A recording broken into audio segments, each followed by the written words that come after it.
Hello, everyone, and welcome to Scrambled. Today we have Beth Lee, who holds the female world record for Megaminx. She's from Singapore. Would you like to share a little bit about your background in cubing, Beth? Everyone, my name is Beth. I'm from Singapore. I'm 14 this year, and I've been speed cubing since 2020. Wow. So, how did you first get into cubing, and what kept you going through the first couple months or years of starting? Mm. Okay, so I first got a cube in 2018 when I was 7. My mom bought a T 3x3 from a friend who was selling toys like these.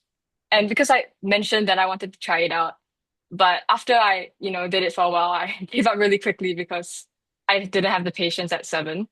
Yeah, so I kind of just left it on the shelf for about 2 years. So it was during a lockdown in 2020 when I was 9. So I noticed the cube on the shelf, and then I decided to spend the time at home during lockdown learning how to solve it. I was really bored at home during classes at home. So I decided to sort of conquer the cube while during this time. Yeah. So Yeah. I don't exactly remember how long I took to solve it, but I Yeah. remembered that within a month of trying, I was sub 1 minute. Yeah. Oh, that's good. That's good. I'm sure Yeah. you're very glad you Thank kept you. going with it. Yeah, Yeah. definitely. So, who are some cubers that inspired or mentored you early on in Mm. that process? Okay, so I think there's a lot of people that have Okay. inspired me throughout this whole journey. Most of them are from YouTube. A good ch chunk of them are female cubers. That's Um, yeah, so I think in the early stages, I watched a lot of J-Prom, Livia Kleiner, Dana yeah. Yee, Thingman. Um, I looked up to them a lot. I still do, in fact. And of course, I look up to the world record holders, the female world record holders, all of them. Yeah. Like Um, Juliet, Sebastian, do you yeah, know her? definitely. That's good, It yeah. was quite cool, like meeting her at Worlds. Oh, that's Yeah. nice, yeah. And then is Yeah. there Dana something, Dana Yee or Dana Yee, yeah. yeah, that's good. That's right. Those are like two of the Mm, female cubers I remember, like early on in my yeah. career, very prominent. So, speaking of that, how does it feel? Like obviously cubing is sometimes seen as like male dominated, right? And Mm, we all want more women to pursue cubing, but how does it feel sometimes? Like, and how do you mm, think it's shifting over the next couple of years in terms of female participation in cubing? mm. So I think um obviously it's not super like motivating that there's so little speedcubers, Yeah. female speedcubers. But I think that it's great having even the small community that I can talk to, relate to. Um, Obviously I do wish that more female speedcubers would be inspired to join the scene, become faster, and I hope that's an impact that I make in the cubing community as well. Yeah. It's very powerful. So what drew Mm. you to Megaminx and what do you think sets it apart from other events in WCA? Okay, I think this is a great question. In my opinion, what sets each top level Megaminx solver apart is the way that they solve. So not just Westland, Balint, Udaki, and S2L, but also like the color order, the solutions they lean towards, and all that. Finger tricks as well. So for me, I think I took a while to discover that finding your unique style is something that's really important in top level Megaminx solving because sometimes copying everything from the world record holder or the top level Megaminx solvers might not work for you. Like the finger tricks that they use vary from person to person. And so I think that that's quite important as well. Obviously, along with the efficiency, TPS, look ahead, all of that Yeah. as well. Yeah. Would you say that look ahead is harder in Megaminx or similar or Mm. what's your take on that? I think at the beginning it's a lot harder than 3x3. Okay. Um, Simply because it's a bigger puzzle. There are more places where the pieces can be. But Yeah. I think that's a reason that sometimes people are like they don't want to do Megaminx because it's so hard to find pieces and they That's the get reason I didn't frustrated do it. easily. Yeah, My exactly. time's like seven Yes. minutes for it. Mm. Yeah. I think that's the toughest part when it comes to starting Yeah, Megaminx. that's true. Um, yeah, but when you really get the hang of it and get the hang of checking your blind spots and Yeah. sort of eliminating the places where they could be, then look ahead gets a lot easier and it Okay. sort of makes Megaminx more addictive for me at least. Yeah. Is there like a ratio between 3x3 times and Megaminx? Like I know for like 4x4, it's typically like four times. It obviously fluctuates a little bit, Mm. but I'm just curious if there's like a ratio. I'm not too sure about that actually. Yeah. Okay. But I think there are okay, so for me, I'm just gonna share for like my personal Okay. Yeah. experience. Yeah. I average about 7 to 8 seconds on 3x3 now. Yeah. Yeah. Okay. And yeah, so my Megaminx is about 32-ish. Yeah. But there are people who are Okay. Yeah. faster at three and Okay. So slower you're about mega, at the that kind of four thing. also, I guess. Like maybe a little. Yeah. Yeah. Yeah, about there. And what exactly is the world record? I kind of forgot, but I'm just curious. Um, I think it's 25 Forgot your average. own record. I'm not sure if That's funny. it's, yeah, Yeah. I think it's 25 average, 23, 22 something. You hold both the single and average Um, or just average? for For female world Megaminx. record. Uh, for me, it's female record. I have both right now. Okay. Okay. Yeah. Nice. Nice. That's good. Yeah. Yeah. Is there Thank you. anyone in particular that you're worried will break it soon or I'm Oh, just curious. I Yeah. mean, there's definitely Magdalena from Poland. Okay. She held the previous average. Yeah, and I took it. How Yeah. much did you beat her average by? I think she had a I have to fact check this, but I think it's Okay. about 31-ish. Okay. About a low 31. 31.2, I think. Yeah, and I got a Oh, 30.6. Yeah. okay. Yeah.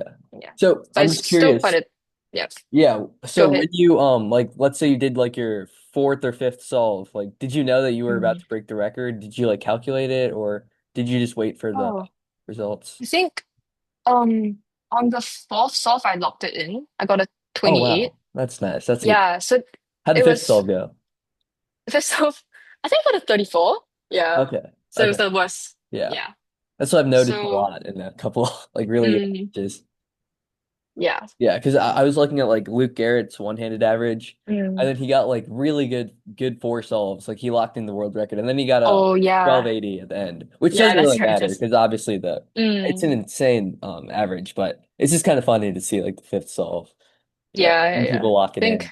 It's kind of hard. after the yeah, so like Yeah, I think after from the first solve to the fourth solve, you're just really like locked in the zone yeah, and you're just really focused. And then after you lock it on the fourth solve, then you just lose all of it yeah. because It's you're too hard. excited. Yeah, yeah. Yeah. But I'm still very pleased with my performance in that round. Yeah. Yeah, that's good. Congratulations again, by the way. Yeah, thank you. So, I'm just curious, like speaking on that phenomenon, do you ever notice that when you get like a really good solve, do you ever do worse on the next solve, especially in Megaminx? I'm just curious. Mm. Or do you not see that? I think at home I do that quite a lot. Like I Okay. get a really good like 28, then after that it's like a no, 36 or something. Okay. But I think officially I don't really remember, but Okay, I that makes never really have too many like good solves in one average. Yeah. Is it, do you think it's partially because like they're spaced out, like you have to wait for your cube to get scrambled and like Um, or is it another reason? Possibly, Okay. but I think that I mean it's not easy being like completely consistent, I feel, for Megaminx. Okay. Like my times vary a lot sometimes, yeah, Yeah. at home as well. So speaking of cubing competitions, what has been one of your most memorable experiences at a competition? Okay, this sounds pretty basic, but it'll have to be Worlds Okay, that's 2025. that's fair. Yeah, so it was obviously my biggest competition because it's the biggest one in WCA history. Yeah. Yeah. But it was a surreal experience, meeting my inspirations, the people I've seen or talked to online for years. And I think just the whole atmosphere of competing with people from all over the world, 1,800 people, huge convention center for 4 days in a row. Yeah.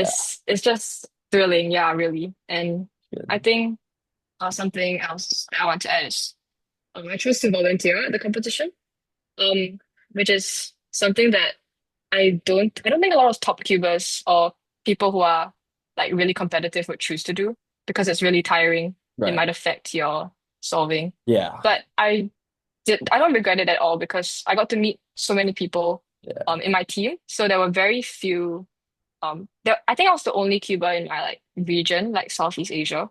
So I got to like meet a lot of people from all over the world and talk to them, bond over cubing. Yeah, that's Nice good. conversations. Yeah, I Yeah. really enjoyed that. Yeah. So where do you see the cubing community going in the next 5 to 10 years in terms of like Mm. number of cubers or what kind of events we host or just stuff like that? I think right now it's already sort of going towards being more spectator friendly. Like I've heard Yeah. a lot of YouTubers talking about how the WCA needs to like shift its focus to making it more yeah, spectator friendly. Yeah. Yeah. Um yeah, like the PSL Premier Speedkeeping League or the All Stars in America to bring cubing to the rest of the world. And I think that that's where cubing will go eventually, Yeah. naturally as well. Yeah, I can't wait to see how the WCA develops and brings cubing to greater heights. And I'm wondering, if we'll continue to be using like speed stacks timers or Oh yeah. time-based, all those new technology that's Yeah. developing, and that'd be cool to see more of that. I hope that the cubing community, like the spirit of the cubing community, remains the same or gets even better, When I was at Worlds, I saw a lot of great sportsmanship, like when Yi Heng invited Timon and Sheni on the first place podium with him to like take a photo. I thought that was really good sportsmanship on his part. And so I hope that this spirit will continue even in the next 10 years. Yeah. And of course, I hope that more girls would get into cubing as well. Oh yeah. Um, Yeah. It's important. yeah, Yeah. so so I think now the percentage is about 10% Okay. for Wow. the I female didn't know it was speedkeepers. that So low. yeah, I mean, so it I makes hope that sense though, I guess. that is true. I hope that it grows and Yeah. that Yeah, more for sure. girls will find a passion for it. Yeah. Yeah. I think people like you are almost like are encouraging it. So I think that's great what Oh, you're doing and just yeah. keep working. And obviously I think you're gonna Yeah, see the thank you. effects. I'm sure have any like girls come up to you at competitions and told you about your role inspiring them or I think okay. more at Worlds probably because I think in Singapore, I know quite a lot of the female Oh, okay. speedkeepers. That Like makes I sense. talk to them and everything. Yeah. But I get quite a few comments on like my YouTube saying, "Oh, you inspired me to do Megaminx," and I Uh, think that's really sweet to hear. Like, yeah. because I've been inspired by the top female speedkeepers when I was just starting out, and Now it's they you. pushed me, yeah, to Yeah. greater heights. So That's nice. yeah, it's pretty surreal. So speaking of content creation, Mm. are you looking to expand your YouTube channel and grow it over the next couple of years, or are you trying to be a content creator in the space, or what are your goals with that? I don't think I'm aspiring to be a top level content creator when Okay. it comes Yeah. to keeping content. Yeah. Right now I'm focusing a lot more on the competitive side Yeah. of speedcubing. That makes But sense. I think that it would be cool to, not just be a speedcuber, but also have social media presence. And Yeah. I do enjoy creating content as well, because that takes a lot of time. So I yeah. have noticed that a lot of top speed cubers who focus on the speed cubing aspect, Mm. a lot of their content revolves just around themselves and just recording and just funny moments. So, I mean, I Yeah. definitely like see you kind of gravitating toward that sort of Yeah. role, which is really cool. Because those some of those videos blow up, into the Yeah. non-cubing part too, because people think it's super funny. You don't need to always understand cubing Mm. to appreciate the funny Yeah. moments. So Yeah, yeah. that's true. Well, Mhm. thank you for joining me. It was great to hear your insights, and I'm really moved by your role in the speed cubing community, and I'm really excited to see where you're going, especially as a younger cuber. Yeah, So, thank you so much. yep, Thanks for having me here. yeah, no problem.